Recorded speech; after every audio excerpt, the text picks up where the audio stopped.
the U.S. doesn't seem to have a strategy to confront, to tackle, to deal with Iran in the Middle East. Basically, since Trump decided to withdraw from the JCPOA, and this includes, of course, the Trump administration and the Biden administration, I don't think that the Americans have any strategy. How are you going to confront a country that's very much dedicated to the idea of exporting the revolution in order to entrench itself within the region and become the superpower, not only of the Middle East, but of the Near East? And all the rest in the region are looking at this and are saying, you know, the Americans aren't serious and they are not here to stay.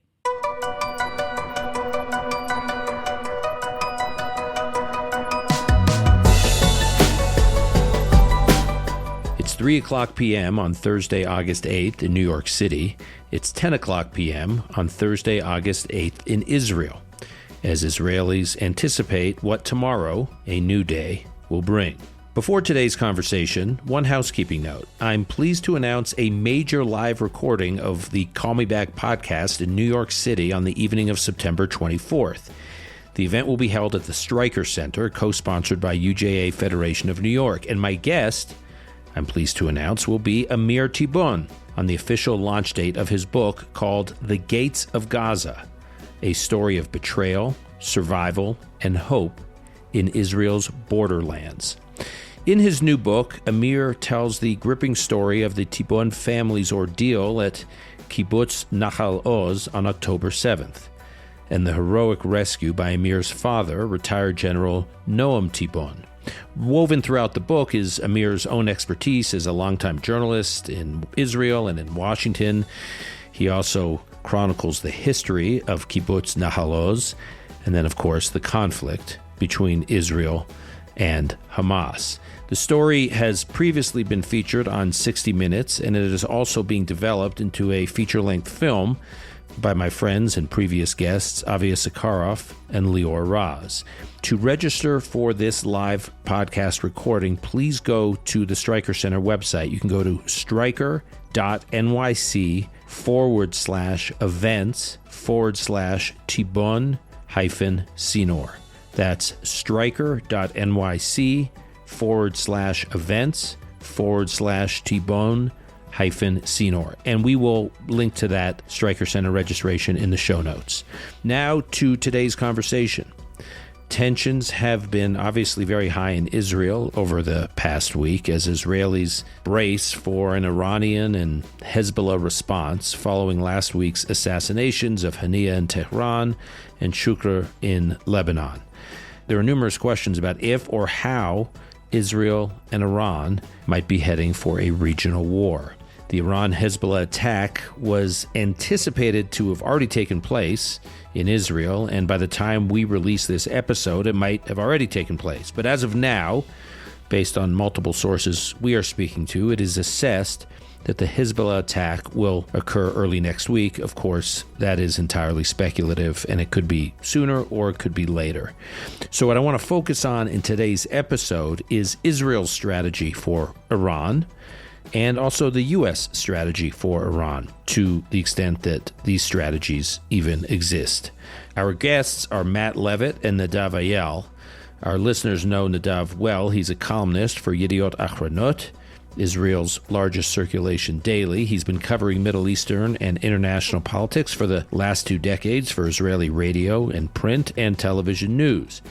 Dr. Matthew Levitt is the director of the Program on Counterterrorism and Intelligence at the Washington Institute for Near East Policy. He served as Deputy Assistant Secretary for Intelligence and Analysis at the U.S. Treasury Department, and he later served as a counterterrorism advisor to the Special Envoy for Middle East Regional Security. Previously, Matt was a counterterrorism intelligence analyst at the FBI, where he supported counterterrorism operations. He's the author of numerous books, which we will link to in the show notes. Nadav Eyal and Matt Levitt on what's the Iran strategy. This is Call Me Back. And I'm pleased to welcome back to this podcast longtime friends of the Call Me Back family, Nadav Eyal and Matt Levitt. Thanks, guys, for being here. Thank you for having us. Thanks for having us. There's a lot I want to get to today. As I said in the intro, things are tense in Israel, as tense as things can get, meaning Israelis have this incredible capacity to strike a balance between being tense and being remarkably relaxed and sort of blasé, even in tense moments. But nonetheless, things are tense as Israelis and people who follow events in the region brace for a possible attack from Iran, from Hezbollah, from Iran and Hezbollah, from other Iranian proxies. At the time that we're having this conversation, there still has not been an attack, although there's increasing speculation leaking out as to when that attack may be. It sounds like it could be quite soon. And I want to talk today about anything you guys know or are anticipating in terms of a possible attack, but then raise the lens a little bit and try to understand what actually Israel's strategy is with Iran, what U.S. strategy is with Iran. Does either country actually have a long-term strategy rather than just this escalatory ladder? And then just also about Israel's preparedness for this period it is in and this new phase it may be entering. So just to start things off, I wanted to start with you, Nadav. How would you describe the mood and preparations for what appears to be this new phase in Israel right now? I think that people in Israel are extremely anxious. This is not the level of anxiety that we've seen back in April after the assassination of Mahdavi in Damascus by Israel and this waiting period for the Iranian response and then the attack by Iran. This time it's different. First of all, because it's not only Iran, right? It's about Hezbollah, it's about Iran. There is a sense that this might be a coordinated attack, although, and I guess we're going to talk about this, there is more and more intelligence leaking out that it's plausible that Iran will postpone its response while Hezbollah will strike first. But there's a lot of psychological warfare here. You see how the Iranians and Hezbollah are just spreading all kinds of fractions of data. And Nasrallah has said that on his speech, that this period of waiting for the Israelis, that's part of the response. So he clearly stated that he is trying to psychologically pressure Israel. It's its own form of torture. Nasrallah tweeted something out in Hebrew, right? He said maybe tonight, maybe tomorrow, maybe next week. And they're right about this. And the same goes, by the way, for Beirut, because I speak with friends in Lebanon that are not Hezbollah. And I speak with journalists. And they're telling me, you guys in Israel, at least you have your shelters, right? You have bomb shelters in Israel. Nobody cares about what's going to happen for us here. So I'm hearing the anxiety on the other side. But this time for Israelis, it's after more than 10 months of war. There's a lot of social and political fraction within the Israeli society. There are demonstrations.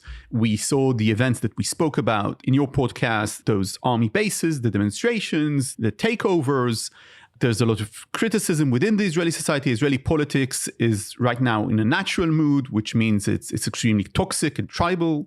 And together with this waiting period, and a waiting period for Israelis is really, Israel is so dedicated, even in terms of its defense apparatus, to be first in the water, to be preemptive. This is the entire DNA of the defense apparatus of Israel. So the idea that you need to sit and wait and see what happens, and it very much reminds me of an era that I only read about, and that's the 1967, just before the 1967 Six Days War, when Israelis were waiting for a decision to be made either by Gamal Abdel Nasser, then the leader of Egypt, together with Syria, saying, I'm going to open war against Israel. It's going to be the defining war. It's going to be the war that will end Israel. We're going to throw all the Jews to the sea. And Israel was waiting, and then it decided on a preemptive strike. And that was the 6 Days War. But I remember reading what people said about that waiting period. People were fearful for their physical lives, for the survival of the state. They were talking about the real possibility that they'll be wiped out by the Egyptians and the Syrians, something that, in retrospect, sounds so fantastic. So no, people in Israel today, they're not fearing being wiped out, but they go to shopping malls. Some of the shopping malls will be much more emptier during the evenings and the nights. People don't want to be outside. They don't know when it's going to happen. People who do have flight tickets to their vacations, their August vacations, are happy that they can go with Eyal. All the other airlines cancel their flights. You need to brief your children again that they'll need to go into the shelter if this attack will come or when this attack will come. And also there's this lack of clarity. Will Hezbollah at the end make this as a big as attack as they're talking about, maybe be against Tel Aviv, against the Kiryat? That's the major base of the IDF, the center of Tel Aviv. The Defense Ministry. Defense Ministry and the main base of the IDF. Military headquarters. Yeah, in Tel Aviv. And then this might hit also civilians because it's within a civilian area. Or is this going to be a much more restrained response that at the end we're going to say, is this what we were waiting for? Or, Dan, and that's a real possibility, I'm not willing to rule it out, I'm sure that the Israeli Defense Forces and the Israeli Air Force is saying, just give us the word and we'll preempt this. Just allow us to preempt this. And I'm also quite certain, and this is not only speculation, that Israel might have said something to the United States about this, that if it knows that something is going to go ahead. And then you need to have the backing of the United States in order to have an effective enough preemptive. And I'm not sure that this administration will give them this green light for another attack by Israel, another response by Israel. But all of this speculation is only adding to the general anxiety in the region. And I need to stress, this anxiety is on all sides.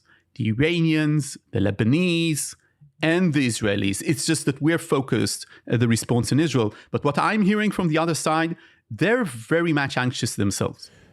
Matt, I want to ask you about the different players, Israel, Iran, Hezbollah, maybe the Houthis, Hamas obviously has a stake in this. So I just want to spend a moment just so our listeners have a full understanding of all the players. And obviously the U.S. has a stake here, but there's also Russia and China. Just to give a couple of practical examples, my understanding is Iran in recent days has asked Russia for air defense assets. Putin's national security advisor was just in Tehran in the last couple of days. And obviously, Iran has supplied Russia for its war against Ukraine with drones. So there's a lot of sharing of military assets. I'm less clear about what China's actually up to. So maybe you could just summarize for us what you know in terms of their Russia and China's interests here as this situation escalates, not just the U.S. that's focused on it from outside the region, and how it's playing out. So first of all, it's a pleasure to be back on the show. Look, there are the obvious parties here, and then there are the other parties. The two main other parties in terms of great power competition are obviously Russia and China.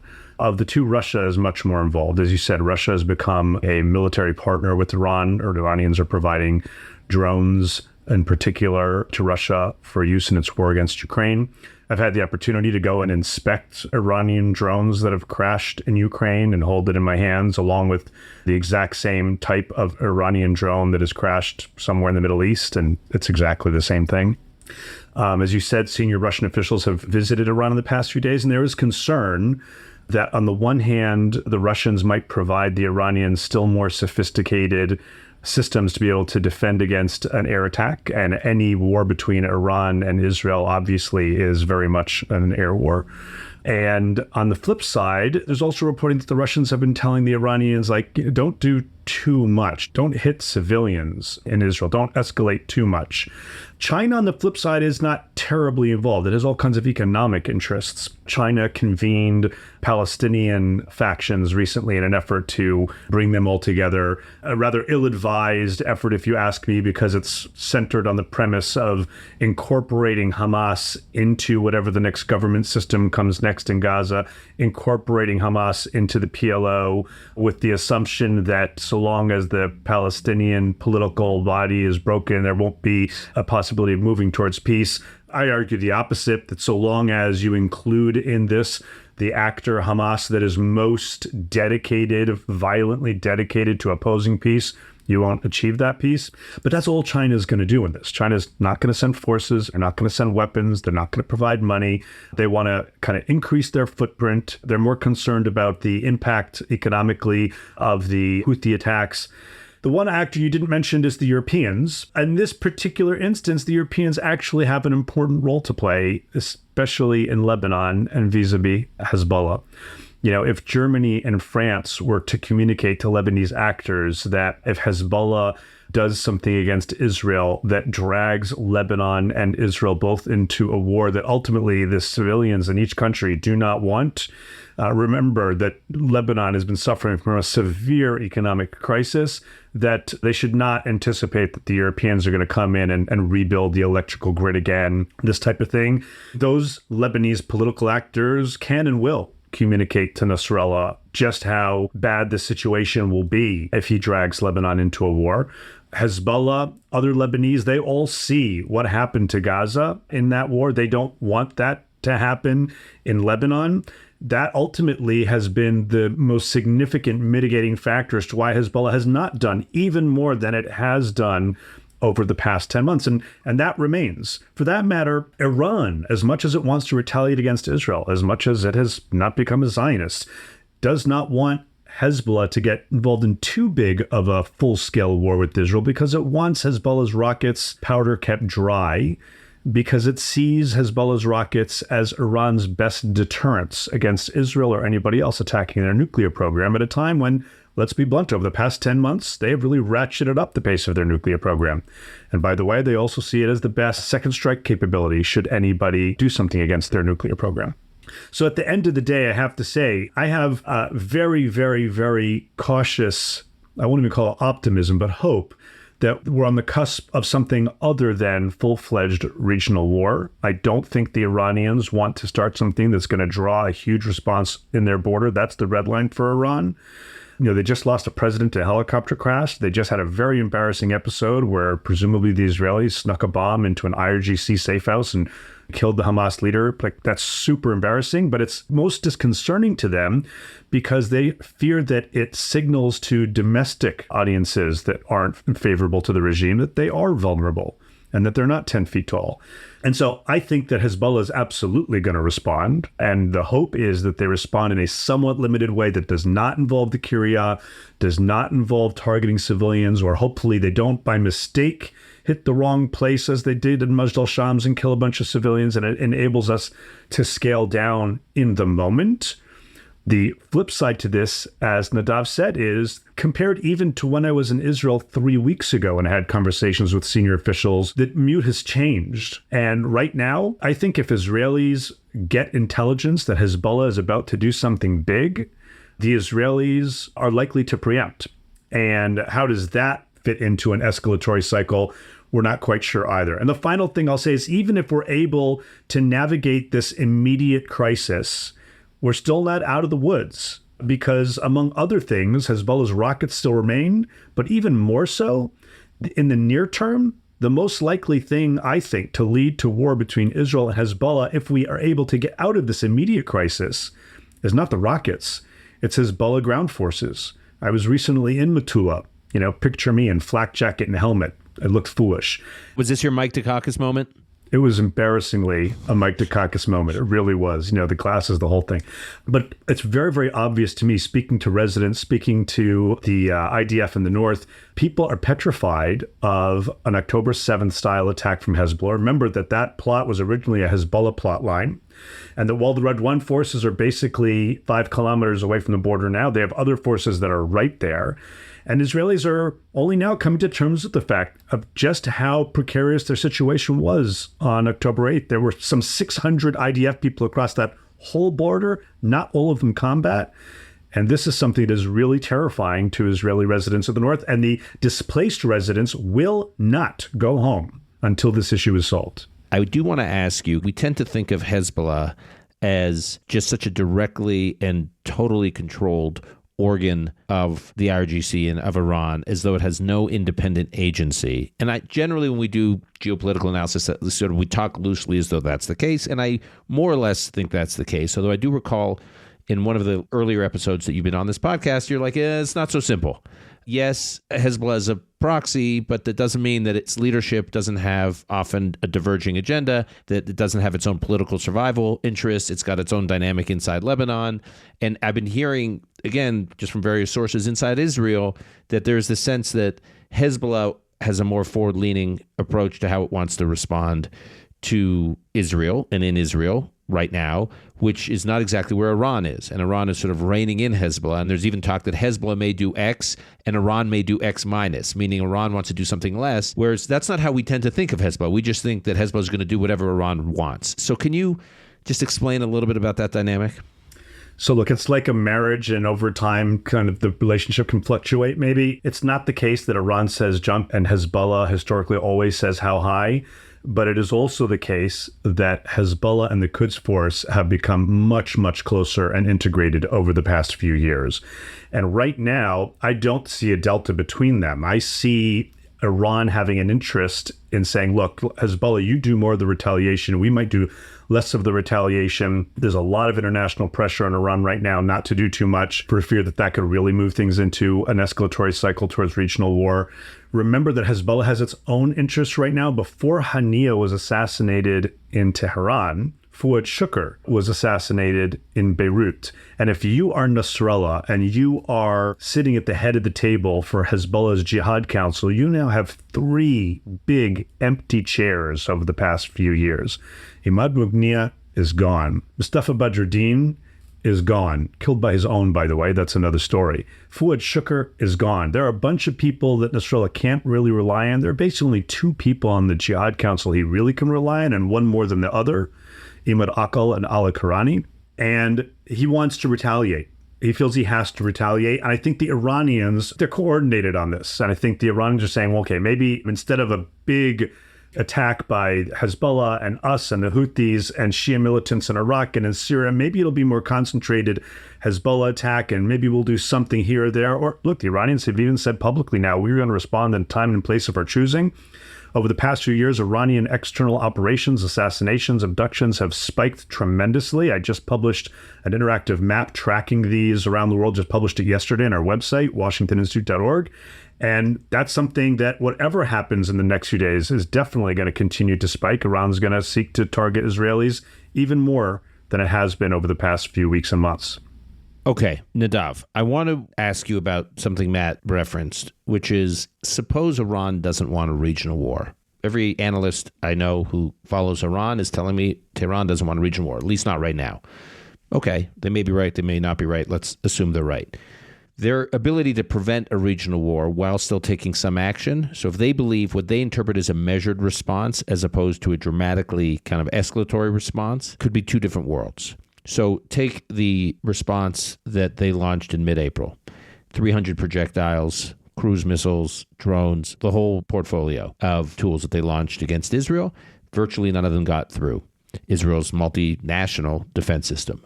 Suppose 10% had gotten through. Suppose 5% had gotten through. We could have been in a whole other world. We could have been in a regional war. What I'm being told is some focus of the response that Israel's anticipating is hitting his military bases, an Air Force base, an intelligence base like an 8200 headquarters. All these assets are north of Tel Aviv. It doesn't matter what kind of preparatory steps Israel takes. If an 8200 unit is hit and a number of 8200 personnel are killed, these are among the most premier elite talent in Israel's military and the IDF's personnel arsenal, if you will. And if a few of them got killed, so you can't say, well, civilians weren't killed. That would be a huge moment for Israel. And it would be symbolically an extraordinary setback if 8,200 personnel were killed directly by an Iranian strike. That is not far-fetched. I hate to say it. I mean, I hate to say this for Israel, and I hate to say this because I know a number of 8,200 personnel. So the idea that, if that were to happen, I don't think Israel could say, oh, they just turned the dial a little bit, Iran, but they didn't go full bore. I think Israel would not be able to avoid a major response. So how do you think about that, this sort of possibility that Iran really doesn't want this to escalate beyond something moderately symbolic in its response, and the reality that it easily could? Well, first of all, one of the things that happened during war is that the law of unintended consequences is always at operation. So, you start shooting projectiles and rockets and missiles and drones. You never know. It can be from an interceptor rocket that was shot by Israel that people get hurt. And this is something that happens all the time. And the louder the response, the bigger the unintended consequences can be. So this is the very basic. Now, as to the assumption you just made, Dan, it is Israel that has created now an equation of military versus military targets. Basically, Israel delivered a message to Hezbollah and to Iran, and the message was, we hit military targets. If you hit civilians, if civilians are going to get hurt with this, and probably Israel doesn't mean one or two civilians, it means them targeting civilians or hitting places that are heavily populated, knowing that civilians in large quantities are going to get hurt, then it's going to be war. Then we are going to respond to this disproportionately, or we're going to have a heavy hand in our response, whatever you want to call it. So this message was delivered loud and clear to Hezbollah and to Tehran by both regional actors and through the United States and through a European country, so that they'll understand that Israel has hit, as Matt said, the chief of staff, number 2 in Hezbollah, Fuad Shukr. He's number 2 in Hezbollah. He's like the chief of staff of Hassan Nasrallah. This is the man Israel hit. Ismail Haniyeh, who's responsible as part of the Hamas leadership for the massacres of October 7. Mohammad Def, who's the chief of staff of Hamas. These are the people that they're trying to avenge their deaths. And the Israelis are saying, don't drag civilians into this. Now, what are the Israelis really saying? They're saying, if you're going to hit civilian targets in Israel, well, there's not going to be any electricity in Beirut the day after. Or this is at least the threat. So we're going to hit the infrastructure that we can hit according to international law when we are at war with a neighboring country or with a country at all. And that includes infrastructure that supports military installations. For instance, in some cases, electricity grid. So what we're seeing here is that the Israelis are creating the equation of army versus army. So if they're going to shoot at the 8200 base and kill a few personnel, this is going to be within the equation of a military target being hit. Now, is this going to be huge? Is it going to lead to severe number of casualties on that base? Well, that's one of the questions that Israel will deliberate as to its response.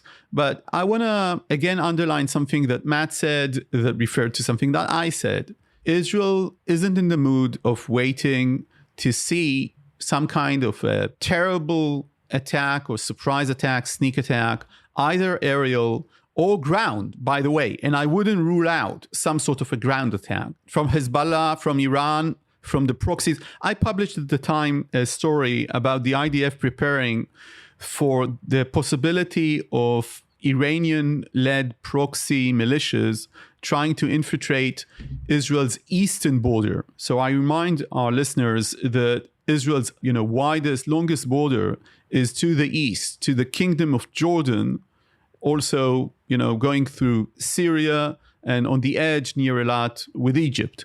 So this is the longest border. And the IDF could not possibly defend this entire border, mile by mile. So you really need to have their intelligence, you need to have their technology to preempt any attack there. This is the place, if you want to infiltrate Israel, coming from the east, from either Iran or Iraq, these militias, or even crossing through Syria if you're Hezbollah, this is the area through Jordan that you would want to infiltrate Israel in terms of the Israeli response. And I'm only saying this because I published this, because the IDF is very much focused on tackling such a scenario. So yeah, I wouldn't rule out a sort of a ground incursion of sort, or at least a raid of sort, led by either Hezbollah or by Iranian-infused militias coming from Iraq or from other places. And at any rate, if details of this plan would be exposed by the Israeli intelligence, that's working much more brightly than it did before October 7, let's put it this way, not that it's a high bar to set, then Israel will strike first. Israel will strike first, and I don't think that they're going to wait for a determined green light from the White House to do so, because they're not going to get one, and they know that. But if, to your question, if this is going to be a military target that Hezbollah hit, that Iran hit, and it's going to be rather targeted. It's not going to destroy the entire Kiryat area in Tel Aviv. That is just huge in compared to the size of Tel Aviv as a city. If this is what they're going to do, Israel will respond, but it's going to be a measured response. And to the underlying assumption, this is what I'm hearing from Israeli intelligence, that they don't think that Iran wants war. Now, again, every time I say Israeli intelligence, I need to say after October 7, we have seen this intelligence fail. But they're very adamant, and you hear this also from Western intelligence, you hear this from the United States. Matt just said that the Iranians don't want this to spiral out of control. If it will spiral out of control, Israel will hit hard at Iran. It has a tremendous amount of targets, soft targets, to hit there. And what Israel did in its previous response to the April attack, that's crucial to understand. Because this was so much discussed and deliberated within the Israeli leadership. What should we do? And what they chose is the most targeted, measured, and limited response, yet lethal in the sense that, as my friends in DC are telling me, you could really see the Iranians thinking through their discussions after the Israeli attack. I'm talking about that attack against a radar station not far from Natanz. Matt can correct me if I'm wrong. By, I think, 2 missiles shot by an Israeli aircraft hundreds of kilometers away. And the Iranians, you could see that at the beginning, they didn't understand what Israel did. And then they said, they hit that spot. And then they said, wow, we sent like 400, 500 projectiles. We hit nothing. They sent 2 missiles. And they hit a strategic place. And that means they can do this again. And my friends in DC, not in Jerusalem, are saying, you could really see how the Iranians are starting to grasp the power of the Israeli Air Force. And whoever ordered this attack knew what he was doing in terms of the way that Iran and Tehran will understand what Israel is capable of. And this deterrence of sort, which we will see now if it worked, is what Israel is trying to think will help us prevent a regional war by the way of the Iranians sort of restraining themselves of doing something incredibly stupid. What you're saying is Israel doesn't want a regional war, at least right now. I think that's what you're saying. Obviously, you're saying Iran doesn't want a regional war. But through the steps Israel has been taking so far, is it signaling its willingness to enter a regional war? And as it relates to the North, is there a sense that a regional war is inevitable with Iran? An Israel-Iran war is inevitable, according to Israeli decision makers and Israeli military planners. It's inevitable. Now, we can debate the timing. Israel doesn't want it now. They expect Iran to have a limited response because Iran doesn't want a regional war, and Israel can decide about a limited response to the limited response. We're now talking about days, weeks, months ahead. Is the reality that, from Israel's perspective, a regional war is inevitable, and Israel at some point will be in that image you painted on the eve of 1967, June 1967, where it was a matter of time before Israel had to take this preemptive strike that it took before the Six-Day War, and Israel's going to be in a similar situation again, which means Israel will probably be at war with Iran. I want to differentiate between Hezbollah and Iran. It's an assumption within the Israeli sphere that a war, and a terrible war, a big war with Hezbollah is inevitable. That's an assumption within the defense apparatus in Israel, basically since the Second Lebanon War.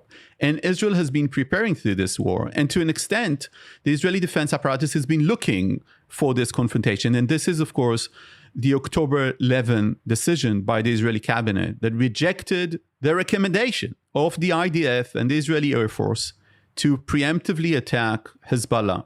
That's 4 days after the massacres of Hamas, after the invasion of Hamas on October 7. The Israeli cabinet convenes, and on the table is a suggestion by the IDF. Planes are basically in the air, ready to attack. Israel has prime intelligence as to locations, weapons, and arms of Hezbollah. Hezbollah isn't ready for that attack, isn't assuming that Israel is going to attack. And then the Israeli cabinet, a lot because of Netanyahu. And I'm not saying this to either flatter him or the opposite or criticize him. I'm just saying this is factually the case, that Netanyahu didn't want this to happen. And Netanyahu even joined into the government, Benny Gantz and Eisenkot, and made sure that they'll come into that meeting. They weren't even sworn in so that they'll be able to, together with him, prevent this attack because he needed to say no to the Israeli Defense Forces. Hold on, Nadav, this is important. You've told me this story, and there was a full cabinet meeting in the days after October 7th. Gantz and Eisenkot had indicated that they were going to join the government, and there was this war cabinet that was going to be created, but they actually hadn't been sworn in yet. And Gallant, the defense minister, was making the case for striking a preemptive strike in the north against Hezbollah. Netanyahu was uncomfortable with it. He was concerned that Gallant may be able to persuade the cabinet that it was a good idea. So in an effort to have the counter argument, he brought Gantz and Eisenkot into the cabinet meeting to make the case against Netanyahu's own defense minister, Gallant, to make the case against Gallant on striking the north. And Gantz and Eisenkot agreed with Netanyahu, and they made their case. That's how concerned Netanyahu was about a war in the north. It's not only Gallant. It's the Israeli Defense Force, the entire Defense Force. Look, in these kind of cabinet meetings, you have the chief of staff sitting there. There's the head of the Israeli intelligence, who's also a general. And you sometimes have the head of the division that we call Aman Mechkar, and that's the intelligence research division. At a certain point in this meeting, because it was so vigorously debated, Eisenkot, who's a former chief of staff, physically stands up. He goes physically to the chair of the head of the Israeli research division, who's not a general, he's a lieutenant general. And he tells him, sort of orders him, this is a man who served underneath Eisenkot. You tell the cabinet what you really think, not what's the IDF position, what you think, what is your professional opinion. And the only personnel in that room who's wearing uniform, who said, we shouldn't do that, we shouldn't attack Hezbollah now, was that lieutenant general, the head of the research division of the intelligence division of the IDF. And it was a dramatic meeting. And right after that meeting, that, as you mentioned, Netanyahu wanted Gantz and Eisenkot inside the room in order to prevent Gallant and the IDF from preemptively striking Hezbollah. Right after that meeting, the prime minister goes into a series of off-the-record briefings. I didn't get one, so I can tell you about these briefings, with media figures in Israel and officials trying to explain how terrible would have been a war with Hezbollah and how unready Israel is for a war with Hezbollah, and why it was the sound decision to make sure that the IDF doesn't preemptively strike against Hezbollah. Now, if you ask Gallant today, or you ask the chief of staff today, Gallant for sure, the chief of staff, I don't know, but I presume they'll tell you that was a mistake. Israel could have preemptively stricken Hezbollah, and that was then the 1967 Six Days War moment that Israel had during that war. This is their argument. Now, I'm not sure it's true. I'm just making the argument. They're saying if we would have, used our intelligence and aerial capabilities, I'm not going to go into the details of our intelligence, but let's say that the IDF was very much certain that it's going to take Hezbollah by surprise on so many levels and so many fronts of its power, its military power, and its command center, that it would have changed the Middle East. And they blame, of course, the cabinet, Netanyahu, Gantz, and Eisenkot for not making this decision. If you talk with Eisenkot and with Netanyahu, they would tell you that would have been a disaster for Israel, because this would have opened another front in the north. This would have become the main front that Israel is fighting at, because Hezbollah is much more of an enemy than Hamas. And then we wouldn't have won against Hamas. We would have been left with both Hamas and Hezbollah. To this, Gallant will respond to you. I'm litigating the entire conversation here. Gallant would say, according to military doctrine, if you have two rivals, you first take down the more powerful one. You need to take down the more powerful one, or else you'll be exhausted fighting Hamas, and then you'll be left with Hezbollah. This is a deliberation for the history books and for the papers Matt is writing and will write in the future, and I'll be avidly reading as time goes by. I just want to say something about this because of your prior assumption. A war with Hezbollah is inevitable. A regional war is not inevitable, as far as the Israelis are concerned. We should never go there. It is the Israeli strategy, and has always been, to never have a regional war. It's always not its best interest, because it doesn't want everybody to swarm in. It's just one country.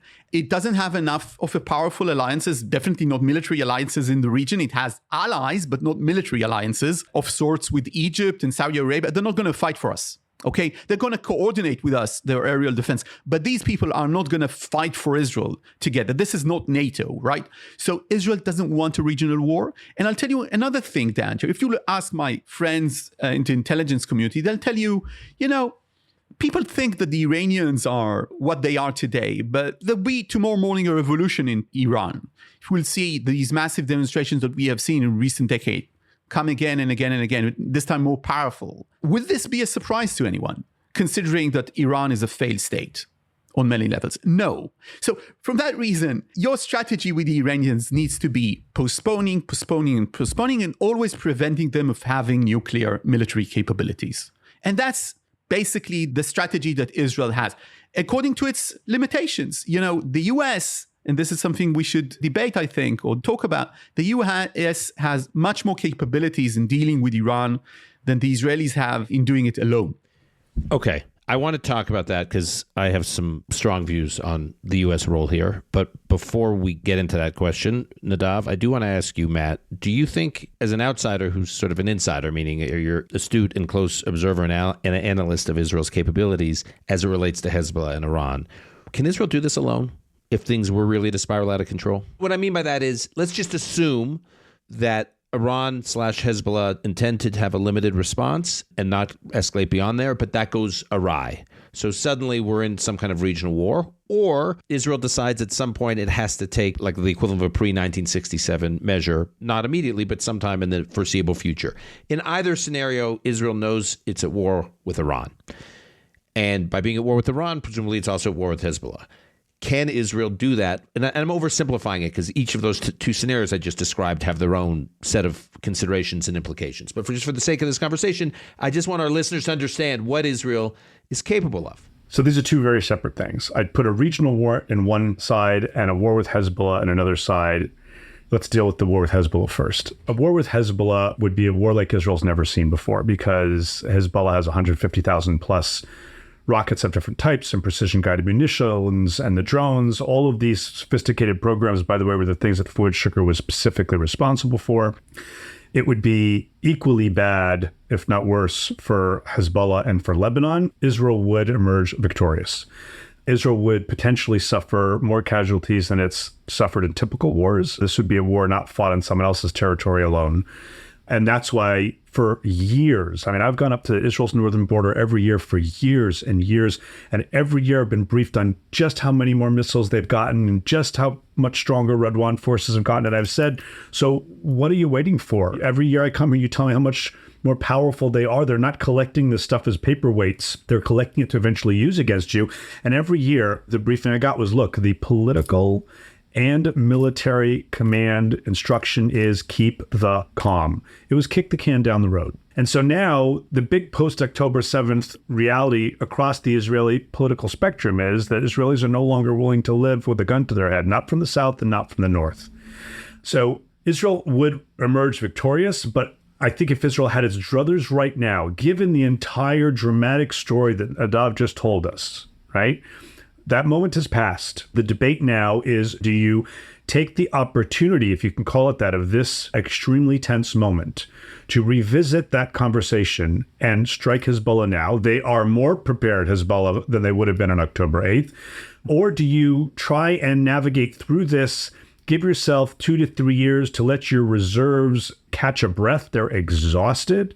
Give yourself an opportunity to restock your munitions, particularly of very specific types of munitions, and then do what has to get done in a couple of years. The downside to that is you already have the IDF fully deployed, right? You already have the reserves called up. You already have Israelis displaced from the north, and therefore that 2 to 5 kilometer buffer zone. Stepping down from that and coming back a couple years later into full fighting mode is very difficult.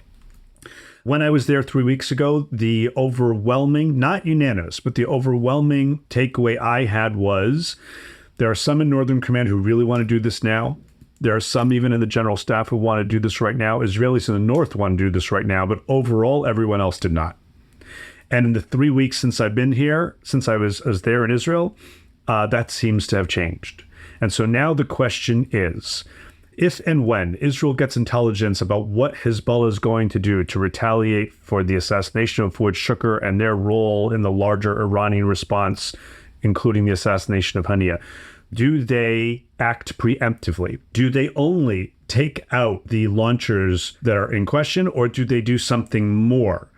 Short of that, short of a preemptive strike, if Hezbollah strikes, do the Israelis send up interceptors and attack the launch sites, and then much more? That to me is a given. The Israelis are not just going to play defense. They will play defense and offense at the same time. And then do they stop or do they do something more? That's the question in the moment. Israel has never asked America to fight for it, ever. And they don't want American soldiers fighting their fight. They are very, very grateful for what the Biden administration has done. 2 aircraft carriers in the Med. Now we have naval assets in the Med, and closer to Iran, we've got more air fighters that have been sent to the region in the past few days to help Israel defend itself from a potential multi-front aerial assault like we saw in April. But if it comes to Israel attacking, they don't expect, and I don't think they want, the United States involved in that. The exception is if it ever gets to the point beyond this issue of Iran's malign regional activities to Iran's nuclear program, if it gets to the point where Israel, maybe, and the United States concur that Iran is that close to actually crossing the threshold, however you define it, do the U.S. and Israel do things together? They have in the past. The assassination of Imad Mughniya, Hezbollah's arch-terrorist in 2008, was, we now know, a joint Israeli-American operation. I should note that many, many Americans in the intelligence community were clapping their hands vigorously when Fuad Shukr was killed, because he was there involved in the Marine barracks bombings, the embassy bombings that killed many CIA personnel. There's one other thing I want to throw out here, though, away from the doom and gloom, and that is there are a lot of people who are saying that for all of the talk about the Haniyeh assassination in particular, throwing Hamas ceasefire, pause, hostage, prisoner swap negotiations to the wind, actually the opposite is happening. There's a tremendous shakeup within Hamas. First, they announced that Mohammed Ismail Darwish, a complete unknown Hezbollah's banker money man from Lebanon who now spends his time in Qatar, is going to be the interim leader. Then they say, no, actually, no, now it's going to be Sinwar. When everybody knows that Sinwar is in the tunnels in Gaza and is incapable of actually playing out that role, which means whoever his deputy is going to be is probably going to do it. Sinwar's under huge pressure. Sinwar, I'm told, wants a deal. If Netanyahu still wants to avoid war with Hezbollah, that incentivizes him to want a deal, because Nasrallah's made it clear, I'm not going to stop shooting until Sinwar agrees to a deal. And why does Sinwar want a deal? Assuming your sourcing is accurate, why does Sinwar want a deal? For a variety of reasons that comes down to 2 main things. One, the impact of Israel controlling the Philadelphia corridor is really biting. It took some weeks after the Israelis did that for their weapons and cash to run out, but now it has. And if you can't restock the weapons and the cash, and Gaza is a cash economy, like cash is no less important. They can steal humanitarian supplies, but if Hamas sends money into Gaza, they're doing this through hawaladars, through money exchangers. They're not sending in actual cash. If I want to send money to you through a money exchanger, Dan, and you go to the local money exchanger and give the right password and say, give me the $10,000 for Matt, and the guy has literally no cash to give you, there's no liquidity in this cash economy, you're not getting any money. Hamas is feeling tremendous pain in that regard, and Haniyeh's loss comes on the heels of much more significant tactical operational losses in Gaza. Mohammed Deif, Marwan Issa, the fighting capability, the remaining battalion commanders Hamas has are the ones who are coming to Sinwar, I am hearing, and pressuring him. Even if it's only a deal that gets to the first phase for 40-something days, they want a breather. And so there's an opportunity. If that happens, I could see both Iran and Hezbollah doing something but doing less, or not doing something and saying, look, our strength is what finally convinced the evil Netanyahu to agree to a deal. I'm not saying that is necessarily going to happen, but that is another way in which this could play out, either before a strike or if there is a limited strike right afterwards, because the dynamics that existed before the assassinations of Fuad Shukr and Ismail Haniyeh in terms of pressing both Hamas and Netanyahu towards needing a deal, those remain. I do agree. I would add another thing to this entire discussion, and that is that to an extent, Hamas is trying to deliver on its promise for the flood of Al-Aqsa. This is what they wanted. They wanted a regional war. So the flood of Al-Aqsa, meaning the war on October 7th, that was what they called it, the flood of Al-Aqsa, that Hamas was going to flood Israel. It's going to be the war of independence for the Palestinians. Yeah. And what they wanted is Hezbollah to join in. Hezbollah did join in on October 8th, just one day afterwards. But also they wanted to bring Iran into this. So if there was a strategic planning by Sinwar to make this a regional thing, and he actually said that, by naming it, by labeling it the flood of Al-Aqsa. So Iran is very much in the story. He succeeded in that. And I think that to an extent, of course, the Israelis would have been extremely happy if the Americans would have been much more aggressively by their side, even more than the Biden administration was at the beginning of the war. So, Hamas is bringing Iran over, and the Israelis would have very much wanted to bring the West with them. And this is what Prime Minister Netanyahu meant in that speech in front of Congress when he talked about barbarity and civilization. This was his attempt. So this is all very much on the record. This is not me analyzing this. This is not a sort of psychology of decision makers. Oh, no. What Hamas wants is to Iran to be part of this, and what Israel wants is for the West and for the United States as the leader of the West to recognize that this is the big battle of our time, and they need to stand by Israel much more than they do right now.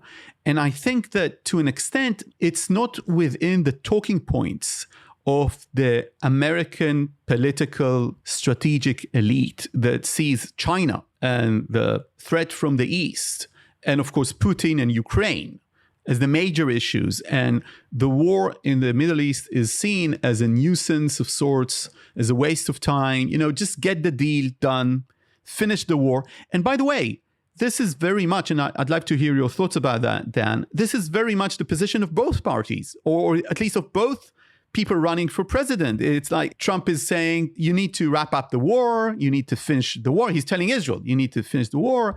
And basically, this is also what the White House is saying. In different ways, in different routes. It's different. I know it's different. But for both sides, it doesn't seem like this is the event. So what the Israelis are saying to their allies is, this is the event. And I'm not trying to convince anyone. I'm just portraying the position of Israel there and asking you guys, as both of you are Americans, then you know better than me how things work probably in DC.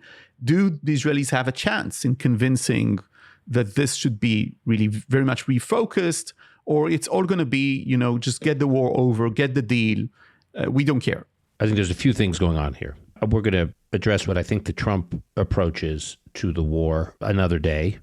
But I will say that at least leaders I've spoken to in the Gulf, some of whom are very involved with the hostage negotiations, they have told me that their counsel to the mediators is Hamas better get a deal done now, because who knows? If Trump wins and is the next president, who knows what you're dealing with? That is to say, he says, let's wrap the war up, but he also makes clear that in pursuit of it wrapping up, he's willing to give Israel whatever it needs to wrap it up, which means it gives Israel the capacity to have a very forward-leading, very aggressive approach in its quote-unquote wrapping up, meaning he's going to be far less sensitive to what the Europeans think. President Trump will be far less sensitive to what the UN tries to do. He'll be far less sensitive to what Democrats in Congress think Israel should do. So even if he wants it to wrap up, he's comfortable with Israel taking a very, very, full throttle approach in service of that, which is much different from what a Harris administration would likely do. The Harris administration would be far more sensitive to what Europe thinks, far more sensitive to the UN, certainly far more sensitive to what Democrats in Congress think. So that's one big difference. And I would say the Harris administration, what is very disconcerting for me, and these are early days in her presidential campaign, so there's still time to course correct. But I think what you're seeing in the Harris, for what could be the case with the Harris administration, is a major divergence from the Biden administration. I have my fair share of criticisms of the Biden administration, which you and Nadav, you and I have discussed on this podcast.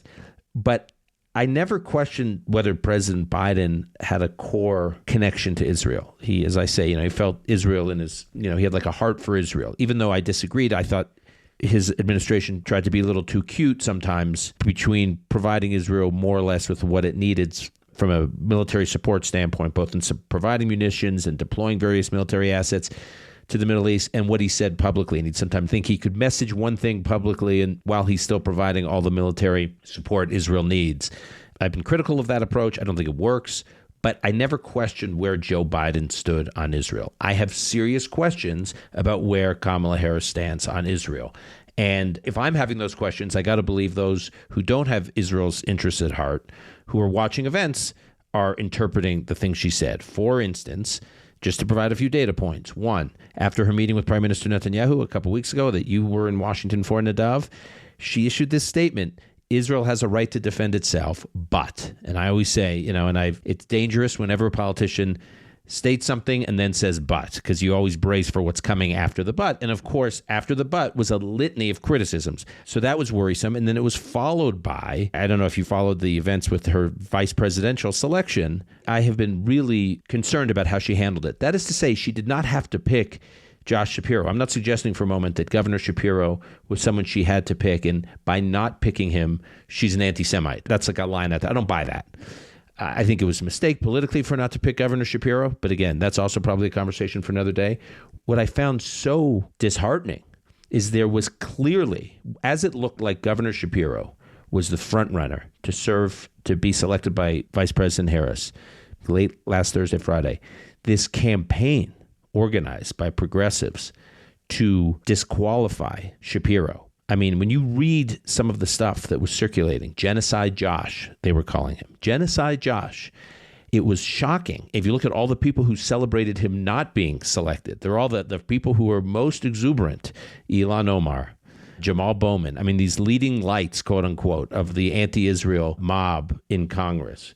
And she never her staff put out a statement saying something like, the concerns about Josh Shapiro being Jewish was never a factor. They put out some statement from a staffer. That's the wrong way to do it. By the way, I don't begrudge her. She can choose whoever she wants. She probably has many reasons why she chose one person over another. But she should have said front on, I see incendiary rhetoric coming from activists in our own party who are saying that Josh Shapiro should not have been chosen because of his positions on Israel and because of his positions on some of these anti-Semitic protests on U.S. college campuses during the last school year. Let me be clear. Josh Shapiro's positions are my positions. There's no daylight between the statements that Josh Shapiro has made in events since October 7th and where I stand. And she could have just confronted it head on. Just last night, she was speaking, or just yesterday, she was speaking at a rally in Michigan. And her speech was interrupted by these pro-Hamas activists. Now, we've seen these at Biden rallies all the time over the last, since October 7th. And it's the first time we've seen it at a Harris rally. Now, clearly, she had not prepped on how to respond to such a situation. So in that moment, you saw her instinct. You saw her response. It was like an MRI of how Kamala Harris thinks about criticisms of Israel right now, because you just saw her raw response. So what was her raw response? In fact, here, let's play it. You know what? If you want Donald Trump to win, then say that. Otherwise, I'm speaking.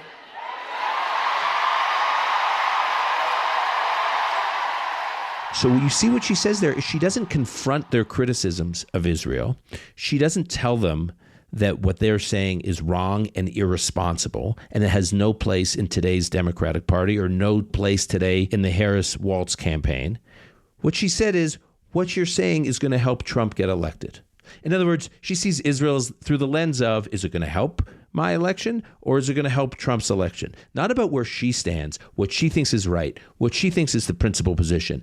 Israel for her is another political volleyball that just bounces back and forth, and she needs to think about how she's going to handle it. She at one point called for a ban of fracking. Now she's not for a ban on fracking because she knows it'll hurt her campaign in Pennsylvania. She once was for single-payer system for healthcare when she was running for president last time. Now she's against it. And I can go through all these issues. She was for this. Now she's for that because she's making calculations about how all these issues impact her election in 2024. It turns out Israel is just another one of those issues.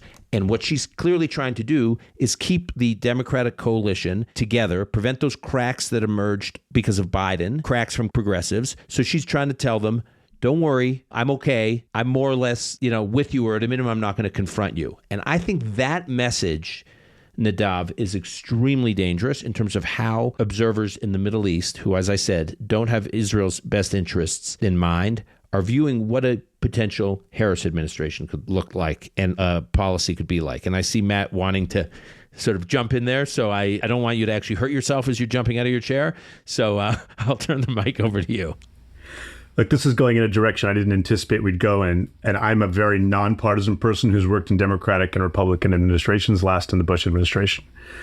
But I have a completely different read from you, Dan. Bring it. I am very worried that a Trump administration is going to tell Israel, this is not what I need, end it now, which is effective what he's already said. Like that Netanyahu is a loser because he hasn't ended it now. He hasn't moved fast enough. He has other interests that are largely isolationist anyway. And I'm not convinced that a position of do whatever you need to, he can say that now when he's not in the White House. I fear that his position is going to be very different if he were to get back to the White House. And as for Harris, look, it is early days. I don't share the extent of your concern. And I think that actually what she did at the rally was really, really smart. That's not the opportunity to start arguing with someone. She, like a classroom teacher, raised an eyebrow, gave them a look, shut them down, went right back to her talking points and kept things focused. And politically, it's actually a really smart decision to unite the party, move beyond the period where people, when Biden was the candidate, were thinking maybe they weren't going to vote for him. They were going to not vote for Trump. And just remember, at this rally, are you saying you want to vote for Trump? No? Okay, so let's move on. That to me does not reflect a lack of support for Israel. I think we're going to find actually that her policies are going to be quite consistent with Biden's on Israel, which does have in it a significant point of concern about what the average Gazan is going through right now, which I think all of us should be concerned about. But it hasn't translated into Israel, that's it. So my take is different. I don't want to get into a partisan conversation about it, but I do think that at the end of the day, for all the issues that we were talking about in the core of the podcast, this is largely irrelevant because Israel doesn't have the luxury of waiting till November. Right? The feces is going to hit the oscillator on this one way or the other before then. I want to respond because I didn't think you were going to take this conversation where you took it, which is fine because you didn't expect me to take it where I was going to take it. I'm just going to enjoy this as an Israeli. I'm going to enjoy. Yeah. Meanwhile, for our listeners who can't see the video, Nadav is just popping popcorn right now. He's just popping popcorn and sitting back and enjoying this. He's like, I'll let the two gringos hack. This is probably the most civil discussion ever made, between the sort of Harris-Trump foreign policy ever. It's the first time I've been called a Harris surrogate. But okay, sure. Yeah, he's not a Harris surrogate. I can play whatever role you need me to play in your podcast, whatever you need. Yeah, exactly. I want to say a couple things. I get asked all the time, how do I think a Trump presidency would be towards Israel and the Middle East? And my response is the following. Of course, I don't know. And trying to make predictions about Trump is tricky. But with any candidate for office, which Trump is, the best indicator of future performance, to contradict what people say about the capital markets, the best predictor of future performance is past performance. And I say that when I'm looking at a senator who's running for president, I say, well, what was the record on Israel when they were a senator? So with Trump, we have this incredibly unique set of data, which we actually have data on how he served as president. So if you look at how he served as president, he had a similar approach that he articulated. Matt, as you point out, he was looking for a more restrained leadership role, if you will, for the U.S. in the world. He certainly was the architect of the Abraham Accords. He backed and architected very aggressive action against Iran, not the least of which resulted in the killing of Qasem Soleimani. He invested heavily in the defense budget. We all know, moved the embassy to Jerusalem, backed the Israeli sovereignty of the Golan Heights. He took a number of steps and had a maximum pressure campaign generally towards Iran. So I don't know if he would do all those things again, and I don't know what all those things tell us about what he'd do in the future, but at least there's a record there to point to. And I do think a lot depends on who Trump's advisors are. And Trump, as president, he tends to be a president who relies very heavily on the people around him. And if the people around him, whether they be Mike Pompeo or Robert O'Brien or Tom Cotton or these other names that are speculated about who could be in senior national security roles, these are people, some of whom at least served in his last administration and had a heavy influence on a number of the policies I'm talking about. As it relates to Harris, you may be right. You may be right that she's making the right moves. I think it is, at best, she's a blank slate on the Middle East and on Israel. Folks I've spoken to who work on this issue in the White House and in the administration say she's generally not involved in their deliberations. She's just not part of it. She's not interested in being part of it. and they're not interested in having her be part of it. And when she is part of it, her instincts are a little worrisome. They're not where Biden's have been on these issues that we're talking about. But there may be a moment for her between now and November to speak out in a way that I would hope she would. She has not yet. And I think if she only just keeps talking about the issue the way she has been talking about it, I will not be reassured as someone who's very concerned about the U.S.-Israel relationship. And I think she looks weak. In other words, she needs to confront this stuff because it makes it look like she, doesn't have a steely spine. So I actually think it is in her political interest to address this. And I think that, as I said, observers in the Middle East are watching her and wondering.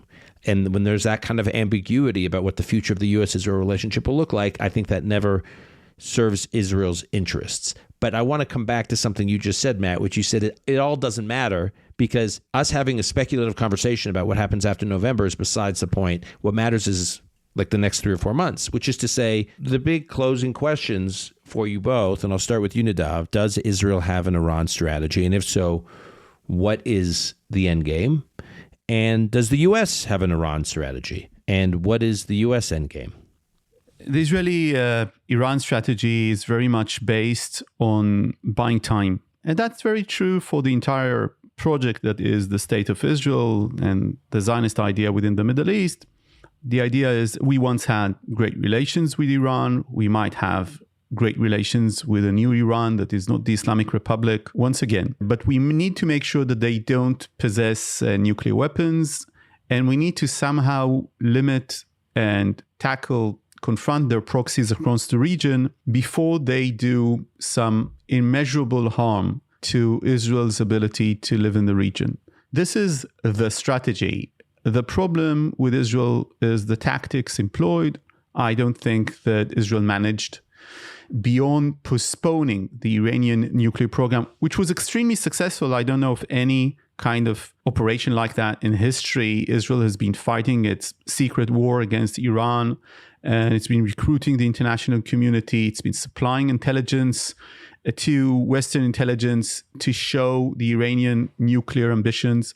But beyond that, trying to rein in and limit the strengthening of the Iranian proxies across the region, it has not succeeded because it doesn't have, I think, the power to do so. And this brings me to the United States. Look, I'm going to allow Matt, this is really his field, to talk about the U.S. strategy. What I am going to say is about how it looks like from the region, from the Middle East. And what I'm saying right now is in agreement with Saudis, with Emirates, with my friends over there. When we sit together, either journalists or myself with people I interview, this is an agreement. The U.S. doesn't seem to have a strategy to confront, to tackle, to deal with Iran in the Middle East. Sometimes it has some wishful thinking. One wishful thinking is we're going to have normalization between Israel and Saudi Arabia, and this somehow will, will just tackle the Iranian influence in the region. And this is the way we're going to do it. And then when Iran and its proxies and Hamas do everything in their power to derail this normalization process, then the US says, okay, so we need to stop this war and then go after our aim, which is, again, the normalization in the region. But they do not have a strategy. I don't understand what the US is trying to do. Basically, since Trump decided to withdraw from the JCPOA. I'm not saying that the JCPOA was a great decision as of itself. We're not gonna deliberate this. This is gonna be like 3 chapters. But what I am saying is that since Trump left the JCPOA, and this includes, of course, the Trump administration and the Biden administration, I don't think that the Americans have any strategy. And if you ask my Saudi friends, they'll be telling you now the US is fighting the Houthis in Yemen. Well, we have been fighting the Houthis in Yemen. We might have been unsuccessful, but we tried to do that. And then you Americans came and you stopped us from doing so. And now you need to shoot the Houthis yourself. So this is what has happened to the US, either tactic or strategy in the region. How are you going to confront a country that's very much dedicated to the idea of exporting the revolution, of having its axis of resistance or axis of terror across the region? It's devoted to the idea of killing civilians, regardless, Muslim, Sunni, Israelis. It doesn't care. in order to entrench itself within the region and become the superpower, not only of the Middle East, but of the Near East. What are you going to do with this country? And I don't think that as a person living in Israel, as a person that talks with other people in the region that are part of the moderate alliance that the US is trying to structure, we don't think that the Americans have any idea how to tackle the Iranians. I think, and I've said that on your podcast before, that it's not a strategy, it's sort of a Harry Potter approach. You know, we want this to happen, and therefore it shall appear. And if we stress that this is what the United States wants, this is what will happen. And of course, there's always the fear of using force or even being seen as willing to use force. And the immediate expressions of no boots on the ground, which I do understand from a domestic political viewpoint of an average American. I understand why American politicians are saying that, but I also understand why the Iranians and all the rest in the region are looking at this and are saying, the Americans aren't serious and they are not here to stay. And that's the most important thing. And this is my viewpoint from the region, but I'm really looking forward to Matt's answer, how it is really, being structured in DC. Matt, last word here. Look, I've been to several Gulf countries since October 7th, including the ones you mentioned, and I hear much the same. I think it's absolutely true that the U.S. does not have a consistent policy towards Iran. Part of it has to do with our less than 4-year cycle and our inability to plan out over a multi-year process, which is what this needs. Part of it is that there are very, very few things on which there's bipartisan agreement in this country. One of them is end to Middle East wars. And that makes it very difficult to figure out how to contend with a problem that is a very large one. It's actually multiple problems. And finally, we have decided, together with the Europeans and largely together with the Israelis, over now several administrations, that of the multiple problem sets that Iran presents, the big one we were going to tackle, because it was the biggest problem, was the nuclear problem. Whether we did it well or unwell, leave that aside for a moment, but was focused on the nuclear, and it had the unintended consequence of leaving Iran's other malign, especially regional activities, untouched, largely untouched. We'll sanction here or whatever there. And now we are where we are 10 months into this regional war. So on the one hand, Iran has stated very publicly that there's a new equation, and there will be an Iranian, not just a proxy, but proxy and Iranian response to any time Israel and everybody else does something, which is why people are thinking Iran will maybe have to do something after Haniyeh. And that is certainly something that the Israelis are trying to undo and push back on and end this effort, which they've successfully deployed and tested over the past 10 months of uniting the fronts. And if one part of the Iranian proxy network is at war with Israel, they all step in. On the other hand, I do take some level of comfort from the aftermath of the Iranian rocket and drone onslaught against Israel in mid-April. I think that there has never been a greater successful commercial for just how big a regional threat Iran presents to everybody, right? Iran struck Iraq many more times than it struck Israel. The Jordanians were very, very concerned because all these rockets were flying over Jordan. That's why the Jordanian foreign minister just went to Iran, basically saying, please don't, everybody saw Iranian rockets flying over the Haram al-Sharif Temple Mount, and for the need and the efficacy of regional air defense. And so I think one thing we should look for in the last 3 months of the Biden administration, whether or not it'll be successful, whether or not it's a good idea, but I think one thing we should look for is they're going to try and push for movement towards normalization of some sort, some type of deal. And whether or not it succeeds, I think that's a good idea, pushing that idea forward, keeping people in the region focused on the idea of kind of uniting the moderates against the shared threat they face from Iran. I also think that is the thing that is most likely to get Israelis who are either very right of center and are not at all in favor of any type of two-state solution, or are just, as the majority of Israelis are, traumatized since October 7th and saying, what are you talking about, two-state solution right now? Doing things that will, enable some type of Palestinian self-governance in Gaza that Israel feels isn't a threat to it. There are opportunities over the next months to move the ball in a better direction, whether or not it actually gets there. And I think we should anticipate that the Biden administration is going to be very, very aggressive on foreign policy activities, not limited to the Middle East, but including the Middle East over the next 3 months.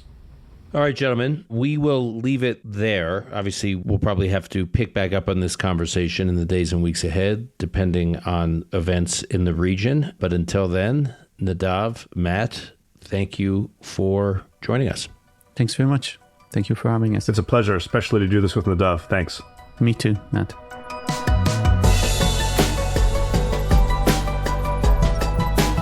That's our show for today. To keep up with Nadav Eyal, you can find him on X at Nadav_Eyal. And you can also find his work at Ynet. And Matt Levitt is at Levitt_Matt. And you can find his work at WINEP. That's the Washington Institute for Near East Policy. Call Me Back is produced and edited by Alon Benatar. Our media manager is Rebecca Strom. Additional editing by Martin Huergo. Until next time, I'm your host, Dan Senor.